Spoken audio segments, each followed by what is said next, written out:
Hi, I'm Kenny Shanker, and in this video, I'm going to talk to you about how to practice without your saxophone. So first of all, you may be wondering, why would I ever want to practice without my saxophone? And there are several reasons. First of all, you're not always going to have your saxophone with you everywhere you go. For me, sometimes I'm out of town, I'm staying at a hotel somewhere, I'm on the bus, I'm on the train, I'm in a car, whatever it is. I'm out to lunch, and even if I have my instrument, I'm not exactly, whatever cafe I'm eating at, just going to take it out and start running through my scales. And other reasons are, I live in an apartment building, and in the middle of the night and early morning, I know the people all around me would certainly not appreciate it if I start, working on all my exercises on my sax at those times. It's going to bother everybody. So there's so many things that I work on without the instrument in my hands. I'm going to share some of those with you on this video, and I'll give you some more in a future video. Okay, so first of all, this first exercise I'm going to give you, this is an articulation exercise. And articulation is just a fancy word for tonguing on the saxophone. So this one, I take the syllable, the letter CH, like chocolate, like a choo-choo train, and I'm going to say cha. I'm going to do it in time. So if I have, either if you have a metronome, which is obviously ideal, but you may not have a metronome with you. So, you give it your best shot. So I do it like this. I give it a different note value. So I go ch, ch, ch, ch, ch, ch, ch, ch, ch, ch,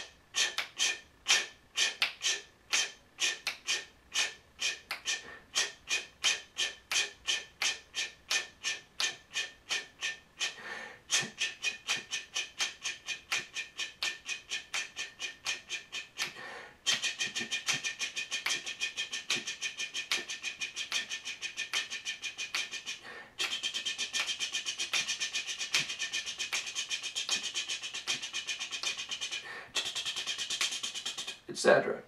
Now, the other thing I could do with that is speed it up a little bit and get a little different look, etc. Right? You can do it in any tempo, practice at different tempos. Now, you don't have to say cha, you could say ta or da, whatever's most comfortable to you. For me, for whatever reason, the CH sound, it just, I find my tongue gets a little bit more of a workout when I do it that way. So I like that one. But whatever works for you is great. And that works on your single tonguing. Definitely has helped me over the years doing that. Just again, if I'm just somewhere where I can't practice, I'll just be, I can do it real quick, kind of. It just helps. And you do it enough, your tongue will really get tired. You'll feel it. Okay, the next one. This is a big one, sight reading. You can work heavily on your sight reading without your saxophone. It's actually great to do anyway, even if you do have your saxophone, because you can isolate just rhythms and work on rhythms only. When you have your horn, the problem is when you're dealing with sight reading, you're thinking about, the key signature, you're thinking about the notes, you're thinking about your articulation, you're thinking about the sound, the dynamics, all these different things, and you're thinking about the rhythms. So the problem there is, when you're working on doing that, the rhythms are just getting a very, just getting a percentage of your focus and your attention. So that kind of practice, while it's very good and important, it is not ideal for really developing the recognition of different rhythms. So in this case, I'd recommend getting some material. One of the books I used to like was called Advanced Rhythms by Joe Allard. And it's not too fancy, it's just got some, just a slightly off, syncopated kind of rhythms. It's actually a full, it's got all the notes and everything in it, but I would take it like this. I'd open up to an exercise. Again, put on the metronome if you have it, especially for working on sight reading. It's really great. If you don't have it, you don't have it.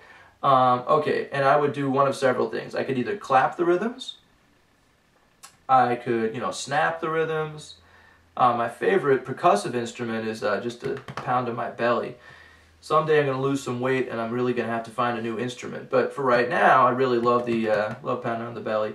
You could use your knees, you could use a knife and a fork, you could use drumsticks, you could use salt and pepper shakers, whatever you want. But the important thing is that you're just tapping, clapping, snapping these rhythms along with the metronome.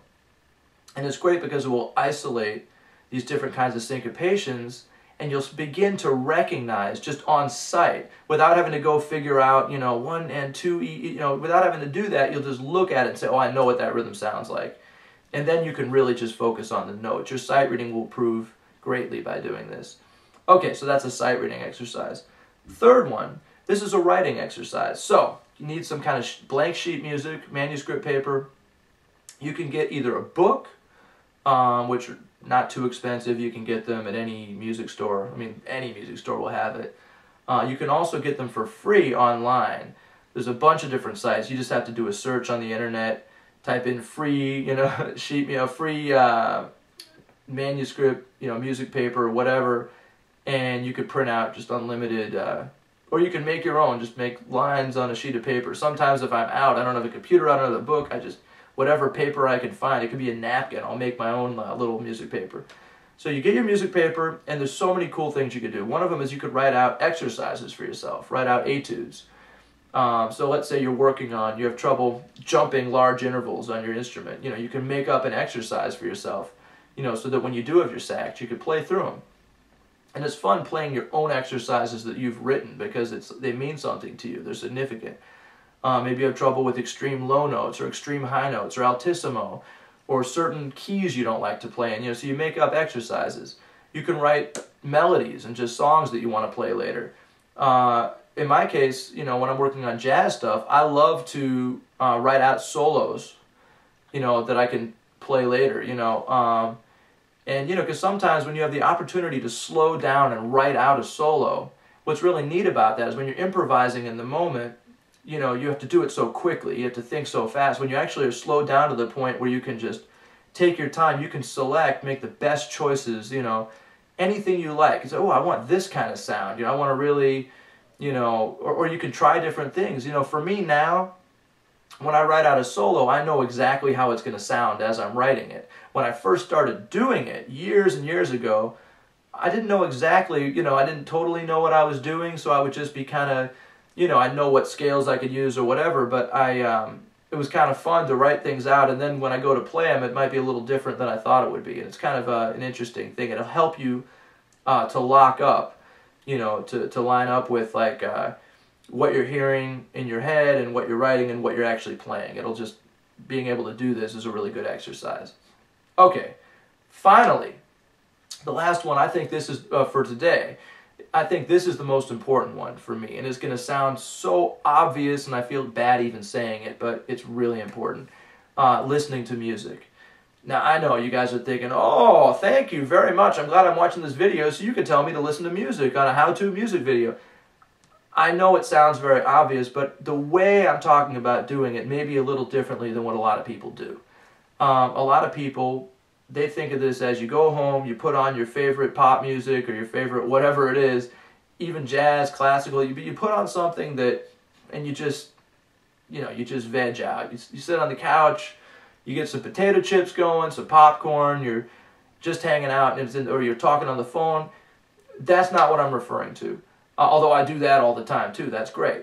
But what I'm talking about is you take something that you can really learn from. So if you're a saxophone player, some saxophone recordings of some of the great saxophonists, old saxophonists, new saxophonists, classical, jazz, pop, everything. Check out what they're doing and really study what they're doing. It's so important. And especially it's important, to really get your own sound, you have to really, in my opinion, you have to really understand what's been done, to really, to find what it is you like and what it is you don't like, and why. And in a future video, one thing I'm going to do is give you a list of recordings that I really love, some recommended recordings, things that have, over the years, have influenced me and helped me and inspired me in all kinds of ways. And everyone's got their own list, and I hope someday, you can make, if you haven't already, a list of saxophone recordings that you love, that you've been really influenced by, and, you know, share it with other people. So that is that. And, you know, again, when you listen, maybe the first time you listen, you just listen for enjoyment, you know, the way it was meant to be listened to. You just close your eyes and you just, wow, you know, enjoy the music. But then after that, you'll go back and you say, okay, why does this sound this way? You know, what's making this person sound? You know, what's the bass player doing? What's the drummer doing? What's the, you know, if we're dealing with classical music, there's so much going on. I mean, just, you know, what's the harmony? What are the, you know, all that stuff. So I encourage you to do that type of listening. That is practicing, and that will really help you go a long way. Now, there are many other things you can do, but rather than get to 1,000 things in one video, I want to start you off with those, and I hope that gives you some ideas to get started.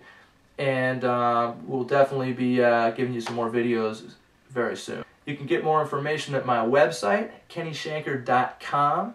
Also, I do offer Skype lessons or sax lessons and things like that, so feel free to get in touch with me through my website, the contact page, or just if you want to just chat or any questions about music or about anything else. So anyway, hope you're having a wonderful day. Thanks again for watching, and we'll see you on the next one.